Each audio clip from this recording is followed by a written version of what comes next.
जय मसीह के सारे मसीह परिवारों को। तो आज का वचन हमें क्या कहता है? ये वचन हमें जरा हम ध्यान से सुनेंगे इस वचनों को, तो बहुत कुछ ऐसे बातें हैं जो हमारे विषय में परमेश्वर ने लिखा है। हालेलुया। परमेश्वर हमें कुछ इस तरह समझाने की कोशिश करते हैं, जरा हम इस वचनों को सुनेंगे तो समझ में आएगा। ये वचन है रोमियो 15:14 में कुछ इस तरह लिखा है, हे मेरे भाइयों, मैं स्वयं तुम्हारे विषय में निश्चय जानता हूँ कि तुम भी आप ही भलाई से भरे हुए और ईश्वरीय ज्ञान से भरपूर हो और एक दूसरे को चिता सकते हो। आमीन। परमेश्वर भी जानता है कि आप परमेश्वर के भलाई से और परमेश्वर के ज्ञान से भरे हुए हो। हालेलुया। और आप एक दूसरे को समझा सकते हो, यानी कि परमेश्वर का वचन एक दूसरे को बता सकते हो, ताकि अगला व्यक्ति भी जान सके कि हमारा परमेश्वर कितना भला है। आमीन। परमेश्वर कहता है तुम मेरे वचनों को जानते हो, समझते हो। मैं ये नहीं कहता कि आप बहुत ज़्यादा प्रचार करो, लेकिन आपसे जितना होता है उतना ही आप परमेश्वर के बारे में लोगों को बताओ। जबकि आपने वचन सुना ही होगा कि दो तो तुम्हें दिया जाएगा। आमीन।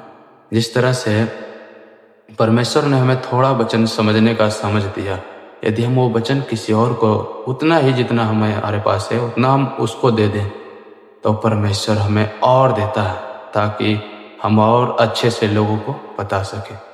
हालेलुया। इसी तरह आपके पास एक ही वचन है परमेश्वर का, तो वो भी लोगों को आप बताओ, ताकि वो समझे कि हमारा परमेश्वर कितना भला है, और वो आपको और 10 नए वचन से भरेगा, ताकि आप और लोगों को बता सको। हालेलुया।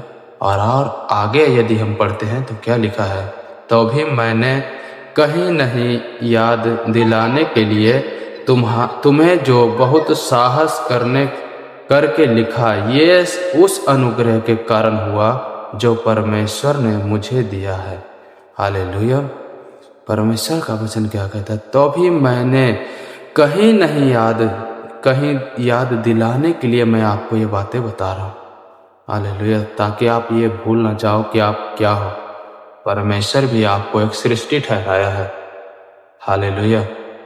इसीलिए आपको जितना आता है परमेश्वर का वचन, उतना ही आप लोगों को बताएं, ताकि परमेश्वर के अनुग्रह, आप परमेश्वर की दया आपके ऊपर बन सके, ताकि आपको और अच्छे से समझने का परमेश्वर साहस आपको दे। हालेलुया। इसी तरह से परमेश्वर आपको याद दिलाता है कि आपके अंदर परमेश्वर का वचन है। हालेलुया। मैं आशा करता हूँ वचन आप सभी को समझ में आया होगा। सभी भाई बहनों को जय मसीह की। आमीन।